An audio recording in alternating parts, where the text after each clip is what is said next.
Hoje nós não vamos fazer a nossa a aula que temos costumado fazer de liderança, porque por ser Dia das Mães, eu queria compartilhar uma mensagem para nossa família.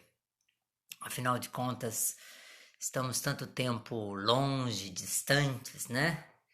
Não conseguimos nos ver na igreja. Alguns a gente vê por aí, em algum canto, mas é raro a gente conseguir conversar. E a família é algo que precisamos, com certeza, aprender e valorizar e guardar nesses dias que estão passando, né? Eu desejo, quero orar agora pelo nosso momento e depois eu vou ler um texto e vou meditar na nossa família, muito especialmente a respeito de uma mãe ou de uma família. E depois de nós meditarmos, aí eu vou pedir para você 2 minutinhos pra gente parar um pouquinho tudo que tá fazendo, porque aqui o ruim da internet é que eu não sei o que você tá fazendo aí, né? Mas de costume a gente põe o celular num canto, o negócio num canto, e aí começa a mexer com outra coisa, e aí vai mexer com outra coisa, e aí a gente dispersa um pouco, né? Mas aí no final eu queria orar com você, principalmente com as mamães, com os papais, mas aí eu peço para você 2 minutinhos em especial, tá bom? Vamos orar para a gente começar a nossa meditação da manhã? Pai, muito obrigado por estarmos aqui, obrigado por mais uma noite de repouso. Pai, muito obrigado pela tua graça, pela tua renovação. E obrigado porque às vezes a noite vem, o escuro toma conta do ambiente, nós não vemos as coisas muito bem. E às vezes, quando não vemos as coisas muito bem, nós imaginamos que o Senhor não está ali. Mas pela fé, nós cremos que o Senhor está sempre presente, que o Senhor está conosco, que o Senhor não nos deixou. Por isso, Pai, eu te agradeço. Agora vamos meditar um pouco na tua palavra e eu peço a tua orientação e a tua bênção sobre nós, os teus servos, sobre os nossos lares. Em nome de Jesus. Amém. Amém, queridos? Já que nós vamos começar agora, você pode fazer isso agora ou pode fazer isso depois também. Mas compartilhe o vídeo com outras mamães, com outros irmãos, com outras irmãs, tá bom? Aí, ó, tem gente que tá dizendo que já o almoço já começou a fazer o almoço, ó, coisa boa. Daqui a pouco tem boia, né? Daqui a pouco tem comida. Que bom! Quero compartilhar com vocês a respeito de uma história que me fascina.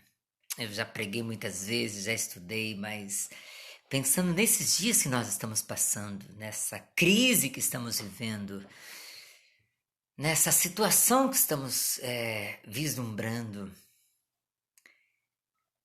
tanto de ordem social, de ordem de saúde, pois estamos numa pandemia e a gente ouve falar muito de mortes, de muita coisa ruim, mas também de ordem política, também de ordem social, o que está acontecendo ao nosso redor. E às vezes, muito mais do que isso, a gente não para pensar, mas o que está acontecendo no reino espiritual? O que está acontecendo e quem, com tudo que está acontecendo espiritualmente dizendo, quem vai sair ganhar com isso? Quem, eu quero dizer depois, né, mas quem que vai receber a glória por tudo isso? Está comigo aí? Abre a tua Bíblia que eu vou ler um texto. Êxodo capítulo 2. Êxodo capítulo 2 é o segundo livro da Bíblia. Êxodo capítulo 2. E repito, compartilha lá com as mamães, compartilha com os amigos. E se não der agora para a mamãe assistir, compartilha depois ou com a família. Que eu queria meditar esse momento com você, tá bom? Diz assim a palavra do Senhor em Êxodo capítulo 2. Nessa época, um homem e uma mulher da tribo de Levi se casaram. A mulher engravidou, deu à luz a um menino, viu que esse menino era lindo e o escondeu por 3 meses. Quando não conseguia mais escondê-lo, pegou um cesto feito de juncos, de papiro, e o revestiu com betume e piche, e acomodou o bebê no cesto e o colocou entre os juncos à margem do rio Nilo. A irmã do bebê ficou observando a certa distância para ver o que aconteceria com ele. Pouco depois, a filha do faraó desceu ao rio Nilo para tomar banho, e as suas servas foram caminhar pela margem do rio. Quando a princesa viu o cesto entre os juncos, mandou sua serva buscar, e ao abrir o cesto, a princesa viu o bebê. O menino chorava e ela sentiu pena. Deve ser um dos meninos hebreus, disse ela. Então a irmã do menino se aproximou e perguntou à princesa: a senhora quer que eu chame uma mulher hebreia para amamentar, dar leite para o bebê? Quero, respondeu a princesa. E a moça foi e chamou a mãe do bebê. A princesa disse à mãe do bebê: leve este menino e amamente-o. Amamente-o para mim, eu vou pagá-lo. Eu vou pagar você por essa ajuda.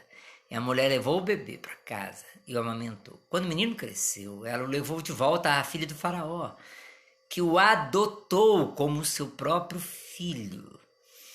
E a princesa o chamou de Moisés, que significa tirado das águas. Meus amados, essa história parece ser uma história até fantasiosa, mas ela é linda, é uma história muito bonita e que eu paro para pensar muito nela sobre circunstâncias da vida e muito especialmente da família. Agora, se você reparar, o livro de Êxodo conta a história de um povo que estava para se tornar nação. O Êxodo significa uma caminhada. Eles estão numa transição, que essa transição é exatamente, eles estavam saindo de um lugar para ir para outro, mas muito especialmente eles estavam saindo de uma situação para outra. Porque aquele povo estava para se tornar uma nação. Eles estavam... Quem era o povo? Eram os judeus. Eles estavam no Egito, eles cresceram, ficaram por mais de 400 anos no Egito, cresceram, se tornaram um povo muito grande. Mas a promessa de Deus para Abraão, o primeiro deles, é que eles seriam uma nação, não apenas um povo. E eles então precisavam transicionar. No Egito, eles eram apenas um povo e um povo escravo, que trabalhava para os outros. E você vai enxergar isso no livro, nos livros ou na história anterior e posterior disso. Você vai enxergar muito especialmente no capítulo 1, que diz como que o povo estava sofrido e adiante também, mas não vem ao caso agora. Só uma coisa muito importante que eu queria dizer para você sobre a sua família. O livro começa contando a história de um povo, capítulo 1 e depois também. Mas o capítulo 2 é toda a história a respeito de uma família. Começa dizendo a respeito de um casal, um homem e uma mulher que se conheceram e se casaram. A mulher se trata de Joquebede, o homem é Anrão. E assim é a vida de uma sociedade. Para você contar a história de um povo, você tem que saber da história das suas famílias. Porque são as famílias que fazem a história de um povo e de uma nação. E o bonito aqui é que às vezes você não sabe, você não se apercebe, Mas a história da sua família pode fazer toda a diferença na história da sua nação. Ah, mas a minha família, ela é simples demais. Pois é, e essa família aqui? Que ninguém sabe quem eram, uma família simples, humilde, escravos, desconhecidos. Mas de repente agora tem um capítulo inteiro falando só da história dessa família, porque dessa família vai surgir a redenção, o resgate, a restauração da história de Deus na história do seu povo e na configuração de uma nação, de um país que hoje conhecemos por Israel. Essa é a história linda, presta atenção. A história de um povo, agora contada através da história de uma família e muito especialmente a respeito da coragem de uma mãe. Hoje é dia das mães.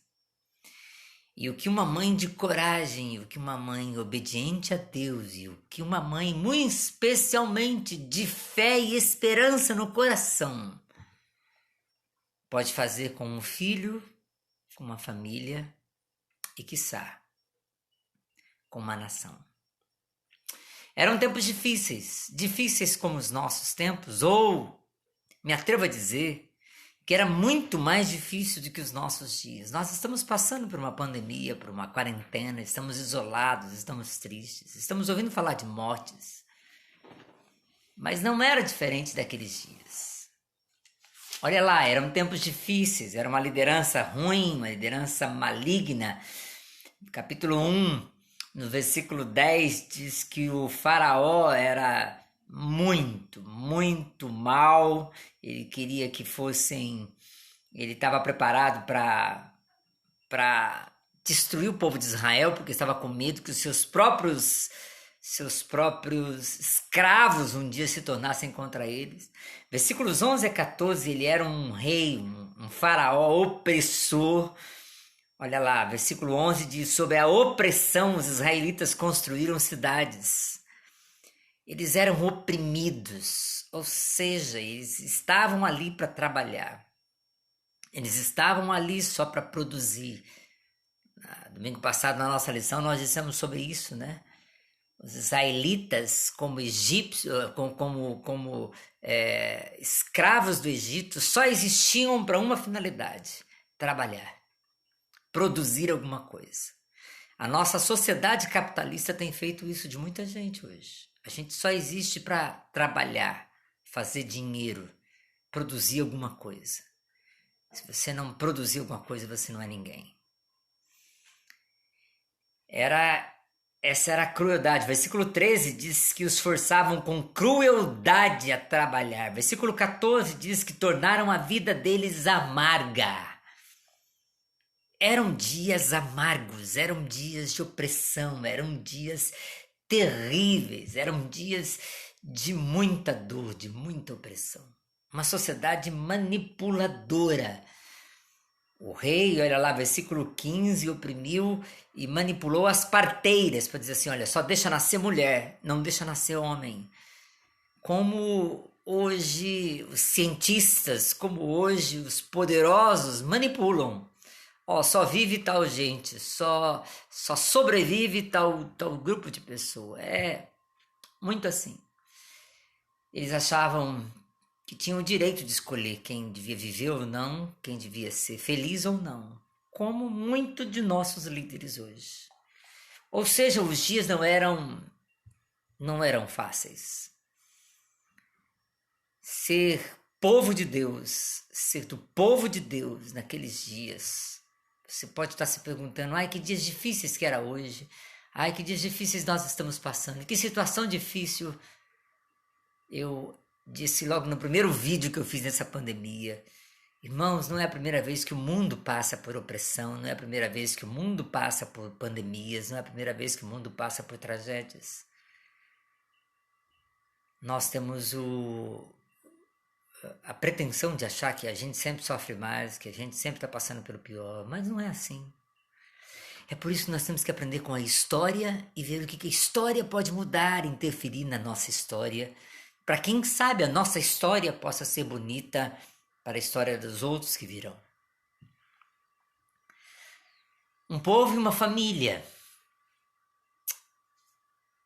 Uma família que faz diferença numa nação. E qual a diferença? Aqui no capítulo 2, né, nós temos a família de Anrão, a família de Joquebede e a família dos seus 3 filhos, Miriam, Arão e Moisés. O que uma família pode fazer para mudar a sua história? O que uma família pode fazer para ser diferente na história? E quem sabe mudar a história do seu país? Aqui a gente vai ver a história de uma mulher chamada Joquebede. Hoje é Dia das Mães, e Joquebede foi uma mãe para mim, uma mãe... A primeiro passo parece que é intrigante, interessante, mas ela é maravilhosa. Uma mãe que me ensina muito. A começar com o seu nome. E essa pergunta, no final da minha meditação, que eu quero perguntar para você. O nome de Joquebede significa o Senhor é a glória, ou do Senhor é a glória. O Senhor é glorioso, ou do Senhor é a glória. O nome dela dizia, a glória tem que ser de Deus. Quem é glorioso aqui é Deus, não eu, não meu marido ou meu filho. A glória tem que ser de Deus. A Bíblia diz, o apóstolo Paulo vai nos dizer que nós nascemos para a glória de Deus. O salmista diz que os céus manifestam a glória de Deus. E quando nós nos esquecemos que a minha vida, que a tua vida, que a minha família, que a minha igreja, que a minha fé, tudo quanto eu faço e tudo quanto eu sou deve manifestar a glória de Deus.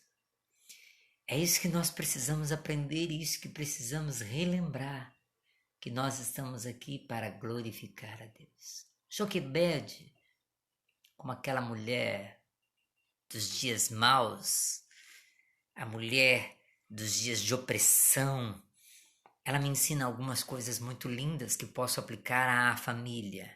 E eu queria aplicar a você também, tá bom? A primeira coisa que me faz pensar aqui, no versículo 1, é que aquela mulher, apesar dos dias maus e terríveis, aquela mulher resolveu amar. O versículo 1 começa assim, naquela época, um homem e uma mulher da tribo de Levi se casaram. Eram dias terríveis, não eram dias românticos. Não eram dias floridos, não era dia que você passeava, ia no cinema, não eram dias que você ia dar um passeio na beira do mar. Não, eles eram escravos. Havia morte por todos os lados, havia opressão. A vida era muito curta, até porque havia muito sofrimento. As perspectivas, eles já estavam há 400 anos lá e depois de 400 anos, é quase a história do nosso país, do nosso Brasil. Presta atenção nisso. Depois de tantos anos, eles dizem, bom, acho que a gente nasceu para isso mesmo, é isso aqui mesmo. A nossa vida é isso aqui. Se eles fossem hindus, né, eles iam dizer, o nosso karma é esse aqui, nós nascemos para isso aqui e acabou. Mas o bonito dessa história é que no meio dessa tragédia, no meio do sofrimento, no meio da angústia, no meio de tanto problema, ainda tem espaço para amar. Um homem e uma mulher, no meio de tanto caos, resolveram se casar.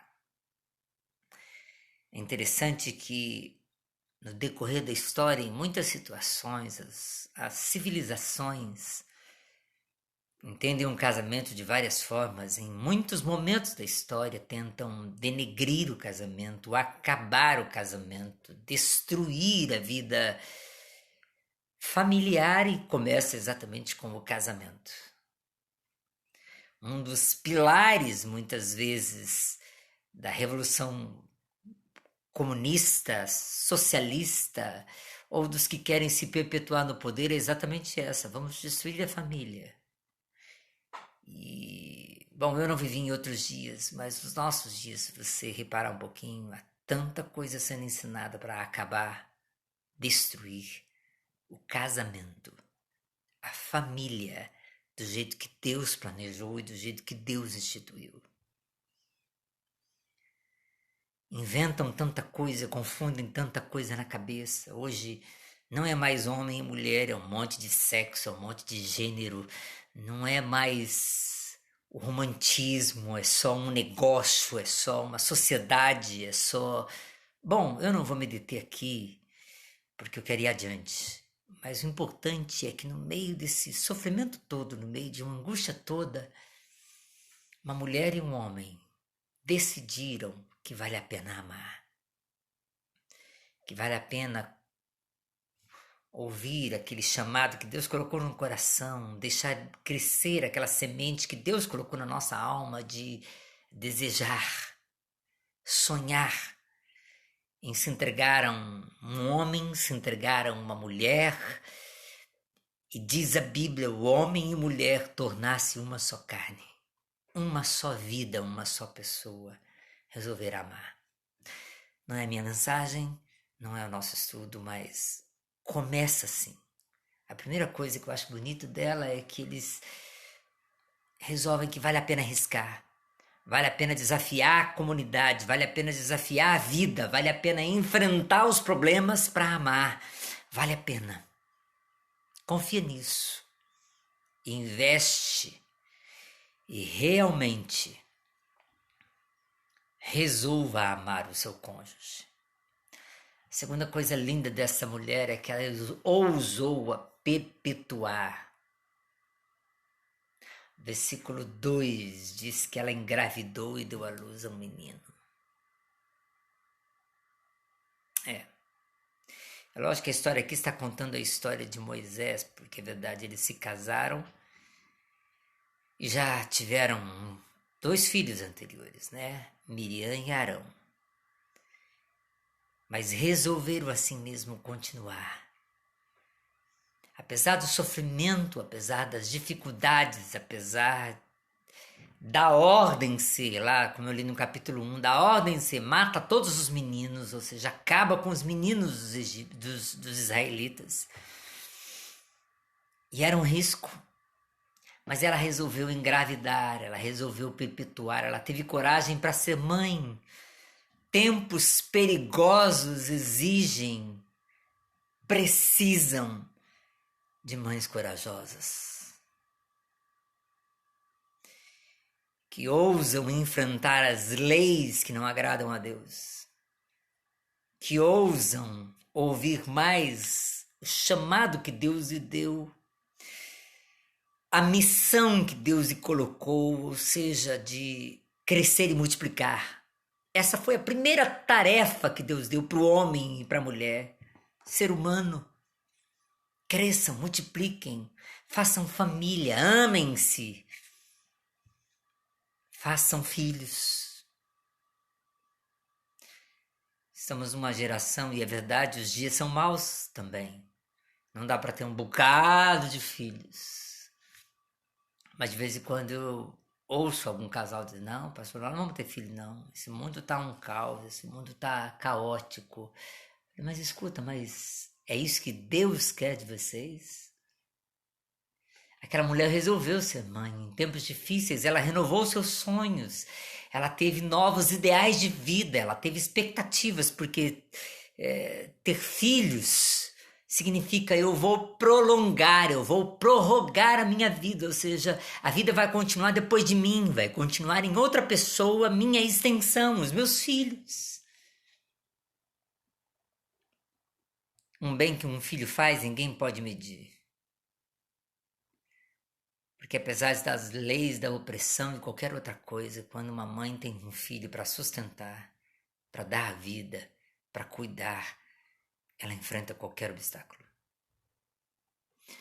Aquela mulher Joquebed, que glorifica a Deus, resolveu casar, amar e resolveu também ter filhos. Porque este era o propósito de Deus. Queridas irmãs e queridos irmãos papais, muito especialmente aqueles que estão pensando, talvez os jovens, se me ouvem ou se me ouvirão aqui depois.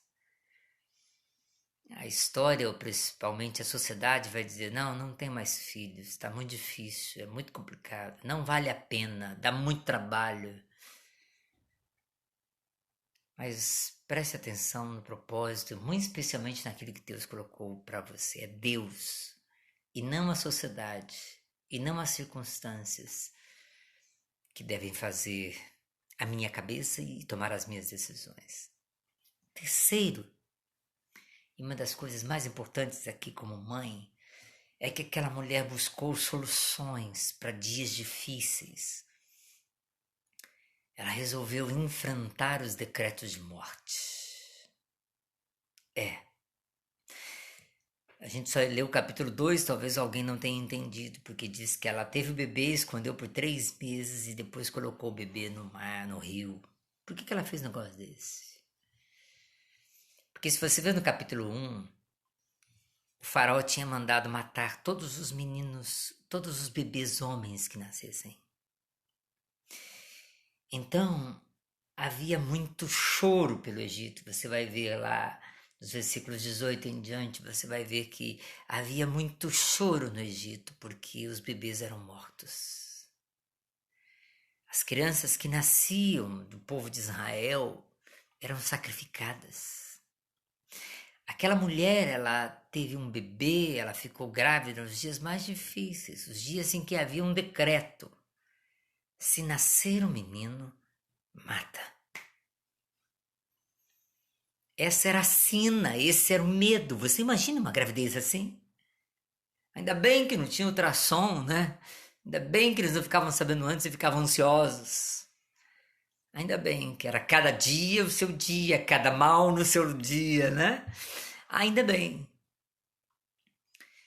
Mas você imagina a opressão, a ansiedade, você imagina a tensão que era uma grávida, em vez de ter o sonho de pegar o bebê na mão, de dar à luz, ela ficava, meu Deus, e se nascer? Meu Deus, e se nascer menino? Ai, ai, ai, ai, ai. Imagina um negócio desse. Devia ser terrível. Mas aquela mãe teve um menino, e a Bíblia diz em primeiro lugar que ela teve um menino e escondeu um bebê por 3 meses. Ela conseguiu fazer o bebê não chorar, ela conseguiu, sei lá, esconder a fralda do menino, ela conseguiu com que ninguém ficasse sabendo que naquela casa tinha um bebê recém-nascido. Só que é lógico, o bebê vai crescendo, o choro vai ficando mais forte, as circunstâncias vão ficando adversas, e ela sabia, porque moravam tudo em cubículos, moravam tudo um junto com o outro, não dava para esconder. E aí no 3º mês, eu acho lindo. Eu acho que ela ficou pensando, talvez conversando com Deus. Deus me dá uma história, Deus me dá um jeito, Deus fala comigo, Deus mostra para mim. Aquela mãe buscou soluções para os seus problemas, ela não se entregou a eles. Havia um decreto dizendo, se nascer menino vai morrer. Mas aquela mãe dizia, não, o meu filho não vai morrer. O meu filho, o meu sonho não vai acabar aqui. A mão poderosa do faraó não vai acabar com os sonhos que Deus colocou no meu coração. Queridos, eu sei que existem desafios enormes para pais e mães dos nossos dias. Olhar os nossos filhos e ver esse mundo. Ver os decretos de morte que há. De morte mental, de morte espiritual, de crenças.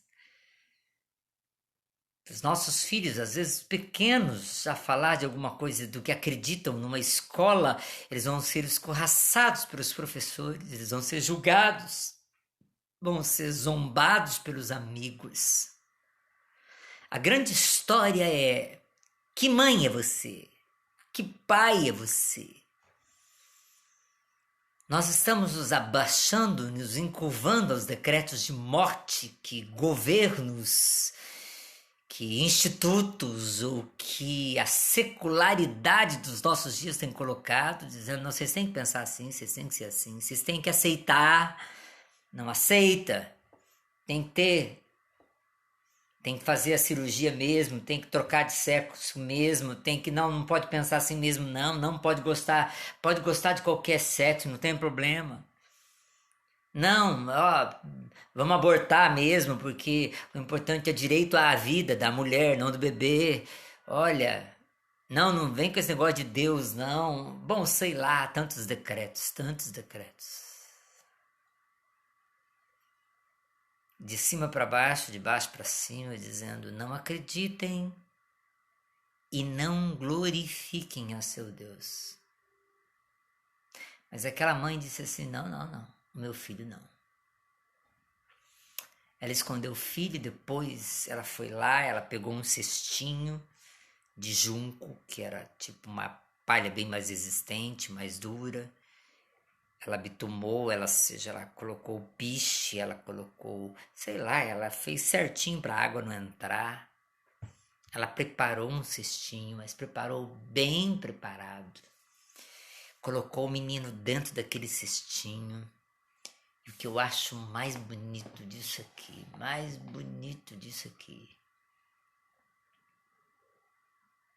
é que ela colocou o seu filho dentro do cesto e o cesto no rio. E quando ela colocou no rio, as águas começaram a levar o seu bebê. Eu sei. Talvez você vai me dizer assim, pastor, ela é louca. Como é que a gente coloca o Nilo? Às vezes quando a gente vê aí nos canais de National Geographic, né, o Animal Planet, os crocodilos que tem no Nilo, os hipopótamos que tem no Nilo. Já pensou um animal desse pegar uma criancinha daquela? Acabava com o bafo, né? Nem a mordida, com o bafo já acabava. Como é que a gente pega um bebê de 3 meses e coloca no rio, pastor? E deixa a água levar? Quase que ela cantou o Zeca Pagodinho, né? Deixa a vida me levar, leva eu. Mas aqui tem uma coisa interessante, amados. O nome dela diz a glória de Deus. Ela era de um povo que tinha histórias fascinantes a respeito de um Deus que fez todas as coisas, criou todas as coisas, domina todas as coisas. Um Deus que é todo poderoso. Um Deus que tem todo o poder. E diz a Bíblia que esse Deus escreve ou traça no céu o caminho das estrelas. Isaías 40 diz que ele chama por nome cada uma dos zilhões de estrelas que existem. Que ele põe um risco no mar, na praia, e fala assim, onda, você não pode passar daqui. Vento, lembra de Jesus, o Filho de Deus? O vento está batendo, está comendo solto. Ele vai lá e fala para o senhor, parou? E o vento para. A onda está comendo solta, está pulando. Ele fala, quieta. E a onda quieta. Isso não é história, isso é fé. Deus está no controle ou não? Você acredita num Deus o quê? Você acredita em que Deus? Qual é o teu Deus? O salmista diz assim, eu estou caminhando aqui, eu olho para os montes, e ele me pergunta, de onde me vem o socorro? Nos montes eram colocados os altares para tantos deuses, ou seja, há zilhões de deuses aí. Quem é o Deus que me socorre? Ou seja, qual é o Deus que está a minha fé? E Joquebede dizia assim, não, eu pedi para Deus. Eu não estou colocando meu filho eu não estou entregando para o destino. Eu não estou deixando as águas levarem o meu filho. Eu estou pedindo para Deus conduzi-lo. Eu creio que foi isso. Não tem outra história. Quando uma mãe chega a fazer algo assim que parece loucura, mas a Bíblia diz em 1 Coríntios, capítulo 1, que realmente nós somos loucos. Ter fé para muita gente que não tem significa ser louco. Assim, eu acredito assim mesmo, eu creio assim. Aquela mãe teve fé para dizer, Deus, até agora ele estava no meu braço, até agora ele estava no meu colo, agora eu estou entregando ele no teu. Cuida de mim, cuida dele para mim. Eu sei que é loucura, mas fé é isso. Ela teve coragem, creio eu que ela orou, ela conversou com Deus e ela buscou soluções. E a Bíblia diz que não foi uma solução fácil, não foi uma solução normal, foi anormal. Foi louca, foi fé. E a Bíblia diz que assim que ela colocou, mas além de ter fé, ela teve sabedoria, ela teve sensatez, que ela falou, filha, segue aí na margem, vai vendo o que acontece com teu irmão. E a Miriam saiu pela margem olhando, olha lá, a cestinha tá indo lá, olha lá a cestinha, olha lá, passou, aquela curva passou, enroscou num galho, talvez ela foi lá e ajudou, não sei, eu não sei, mas eu sei que a irmãzinha estava de olho. Até que aquela cesta parou quase no colo da filha do faraó. Deus é irônico. Deus, quem acha que Deus é um cara carrancudo, sério, bravo, eu não acredito. Eu acho que Deus faz piada. Porque aquele mesmo homem que tinha dito assim, ó, manda matar todos os meninos, agora vai cuidar daquele menino. Vai ser quase que vai ser o vô. E vai cuidar daquele menino como se fosse o seu neto. Deus faz piada às vezes. E aquela cestinha não foi aleatória para qualquer lugar. Deus a conduziu. E a Bíblia diz que aquela princesa tirou a cesta, tirou o menino das águas, e é por isso que deu o nome de Moisés, tirado das águas. Tirados do curso desse mundo, porque estava nas mãos de Deus. Essa história para mim é muito bonita, me revela muita coisa. Revela que a gente, quando serve a um Deus de verdade, a gente crê num Deus de verdade, a gente não para diante das leis ou diante dos decretos de morte, diante das notícias horripilantes que temos, mas nós cremos, Deus está lá em cima, Ele vai cuidar. Mas eu sou obediente a Ele, como aquela mulher foi, ela sonhou, ela amou, ela se casou, ela teve filhos, porque foi para isso que Deus me fez. Ou foi assim que Deus deu ordem. Eu acredito nisso. Mas acima de tudo, aquela mulher glorificou a Deus. O nome dela, Joquebede, significa do Senhor é a glória. Mamãe, papai, o que a tua vida tem feito que glorifica a Deus? Como criar os seus filhos tem sido algo que há de glorificar a Deus? Ou a gente está sendo só como um escravo, trabalhando, ganhando dinheiro, comprando e comprando. E de vez em quando lembra de uma igreja. Não é isso que glorifica a Deus. É ter fé, ousadia, coragem para fazer a coisa certa. Para enfrentar os decretos de morte e dizer, acima do decreto do faraó tem o decreto do meu Deus. Essa é a grande alegria que nós temos. De quem é a glória? A glória do Senhor. Eu fui feito para glorificar a Deus. Não existe razão de eu viver se não for para alguém olhar para mim e dizer, louvado seja Deus pela vida desse rapaz, dessa moça, desse menino, dessa criança. Louvado seja Deus pela existência dessa igreja. Louvado seja Deus por causa dessa família. Olha, essa família manifesta, tem um Deus acima de todas as coisas. Eu acredito em Deus. Estamos vivendo dias em que as notícias são de morte, em que os decretos são contra a fé, que o normal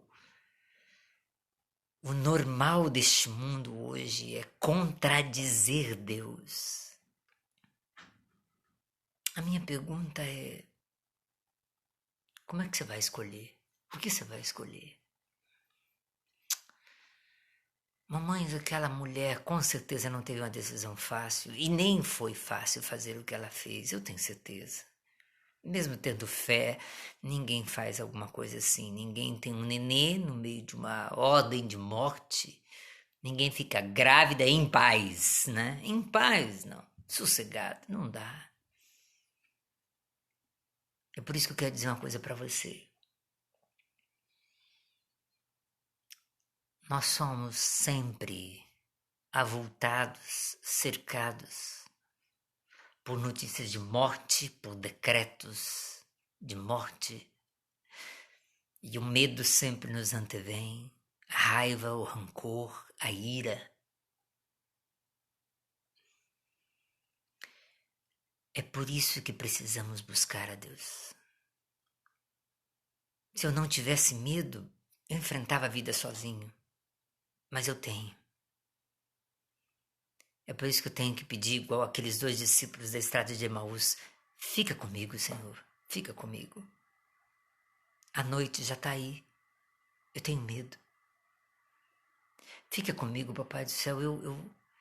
Eu não consigo enfrentar esse gigante sozinho. Me ajuda. Fica comigo, Deus. Tem uma cova cheia de leões para eu passar. Fica comigo, Pai. Tem um mar revoltado e um vento batendo forte. Eu vou afundar. Sentir medo faz parte do ser humano. É por isso que tem um não temas, não temas. Dizem que tem 365 não temas na Bíblia, um para cada dia do ano. Eu nunca contei, não.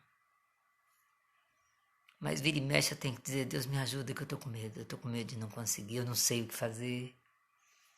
Eu não sei que lado tomar, eu não sei que decisão tomar. Eu não sei o que vai ser melhor, o que vai ser pior. Eu não sei, Deus. Eu preciso de Deus. E quando a gente decide servir a Deus e dar glória a Deus com tudo que somos na vida, a vida se torna isso que Joquebede foi, uma mãe de um libertador. Moisés foi um grande líder, cresceu 40 anos com Faraó, depois fez uma borradinha, foi para o deserto aprender, ficou mais 40 anos para aprender. A vida ensina. Mas o fato é que Deus o separou, que Deus o tirou das águas para abrir as águas libertadoras. Deus o tirou das águas e abriu o mar vermelho para libertar o povo. Deus pode usar a tua vida também, a sua família simples também. Como uma mãe que ora e busca o Senhor, como um pai que ora e busca o Senhor, como uma família que cresce nos caminhos do Senhor. Esse é o meu desejo, essa é a minha oração. Eu quero orar agora pela nossa família, pela mamãe, pelo papai, pelos filhos. E agora que eu pedi para você, se você conseguir me dar 2 ou 3 minutinhos, talvez esteja fazendo um almoço ou envolvido em outra coisa, mas eu quero orar com você, não só por você. Se você conseguir parar o que está fazendo aí, aonde estiver fazendo, me dá 2 minutinhos, eu queria orar com você agora. Você pode fazer isso comigo? Pedir a Deus para Deus guardar e abençoar a nossa vida e nos usar. Vamos fazer isso? Vamos orar? Pai de amor, obrigado, Pai. Obrigado porque o Senhor é o nosso Deus. Obrigado pela tua palavra, que nós podemos, através dela, lembrar, ver histórias, ouvir os fatos que aconteceram. E não apenas como historinhas, mas como exemplos de gente que passa por dificuldades ou passaram por dificuldades como eu estou passando, como nós estamos passando. Por dias ruins, por situações adversas, como nós estamos passando também. Nós não somos diferentes de pessoas assim. Mas assim como o Senhor libertou e assim como o Senhor abençoou vidas do passado, vidas que foram exemplares para mim, para minha fé. Talvez o Senhor esteja preparando o seu povo hoje para ser exemplo. Tem tanta gente ao nosso redor, os nossos vizinhos, na nossa escola, no nosso trabalho, na nossa sociedade. Tanta gente que não vê mais a glória de Deus. Tanta gente que não acredita, que não crê, que não confia mais que há um Deus libertador. E precisam de exemplos de fé. Precisam de ilhas, famílias, no meio desse caos todo, famílias que se dobram e que servem a Deus. Pai, eu quero te pedir que o Senhor abençoe a vida dessas famílias, desses irmãos que me ouvem agora. Eu quero te suplicar, ó Deus, que o Senhor venha usar essas famílias. Por exemplo, hoje é Dia das Mães. Abençoa cada mamãe, Pai, que está triste, que está ansiosa, que está preocupada demais com as coisas, está preocupada com as mortes, está preocupada com os filhos, está preocupada com as doenças, está preocupada com o dinheiro que não sabe de onde vai vir depois disso tudo. Mas eu quero pedir que o Senhor faça dessas mães, mães corajosas. Mães que não têm soluções para todas as coisas, mas que confiam num Deus que está acima de todas as dificuldades e pode solucionar todos os problemas. Nos faça confiar no Senhor, Pai. Abençoe cada mamãe, com fé, com ousadia, com coragem. E agora, Pai, sopra o teu amor profundo, o teu carinho, porque às vezes também estão se sentindo solitárias, às vezes estão se sentindo sozinhas, às vezes estão se sentindo cansadas. Dá um renovo para a vida dessas mães hoje, Pai. Em nome de Jesus. Obrigado pela vida dos papais. Abençoa cada um deles. Também lhes dê coragem e ousadia, mas acima de tudo obediência, para serem fiéis ao Senhor, obedientes à tua palavra. Eu abençoo cada papai, cada esposo que precisa, assim, com amor, aprender da tua palavra, mas também precisa aprender a cuidar da sua esposa, dos seus filhos. Eu os abençoo agora. Abençoa agora, Pai, cada filho, cada pérola preciosa, cada herança que o Senhor nos deu. Não há riqueza maior na nossa vida do que os filhos. E o Senhor sabe agora como é difícil para um pai, para uma mãe, vendo um caos social, econômico, espiritual. O medo que a gente tem dos nossos filhos se perderem nesse caminho. Toma conta deles, Pai. Que a vida deles não esteja num rio. Que a vida deles esteja nas tuas mãos. Que possamos preparar bem o ambiente, que possamos manifestar a fé, mas que possamos entregá-los ao Senhor. Obrigado por esse dia gostoso, bonito, e obrigado pela tua presença na nossa vida. Leva-nos a confiar no Senhor, a ler mais a sua história, a Bíblia, a palavra de Deus, a conhecer mais a sua pessoa, não só teologicamente, mas presencialmente, uma vida de fé.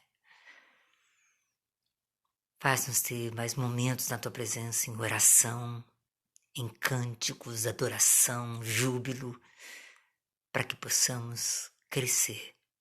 Cuida de nós. Muito obrigado, Pai. Eu abençoo cada papai, mamãe, filho, vovó, vovô, titio, até o cachorrinho e o papagaio que a gente gosta tanto, Pai. Guarda, faz parte da nossa vida. Muito obrigado por tudo que o Senhor nos deu. Obrigado pela igreja, aquela família cristã que temos. Guarda e sustenta ela nas suas mãos também, Pai. O Senhor é o pastor delas. Eu te agradeço, te bendigo, em nome de Jesus. Amém. Amém, meus queridos. Deus abençoe. Muito obrigado pela sua presença aqui. Hoje à noite, 19 horas, teremos culto presencial lá na igreja, no templo da igreja. Mas também teremos a transmissão por aqui, por aqueles que não podem ir. Se você não pode, fica aqui, ouve pelo Face, acho que pelo Instagram também. E divulga. Eu queria pedir para você divulgar. Já que nós não podemos estar presentes e temos a internet, divulga para todos os teus amigos. Vai começar o culto da minha igreja, eu queria que você ouvisse. Compartilha. Tem gente desesperada precisando de fé. É a hora, agora, de partilharmos a mensagem do Senhor. Um beijo a todos. Eu sei que um monte de gente às vezes mandou recadinho aqui, mas não dá para ficar lendo e falando ao mesmo tempo. Mas é um beijo para todos. Um grande abraço. Saudade, mas uma saudade enorme de todos vocês. E que Papai do Céu continue sendo nosso papai. Tá bom? Manda esse vídeo, essa mensagem para uma mamãe, para uma família que você ama. Compartilha e curte pra gente. Um grande abraço, fica com Deus, um bom dia para vocês. Tchau, tchau. Deus abençoe.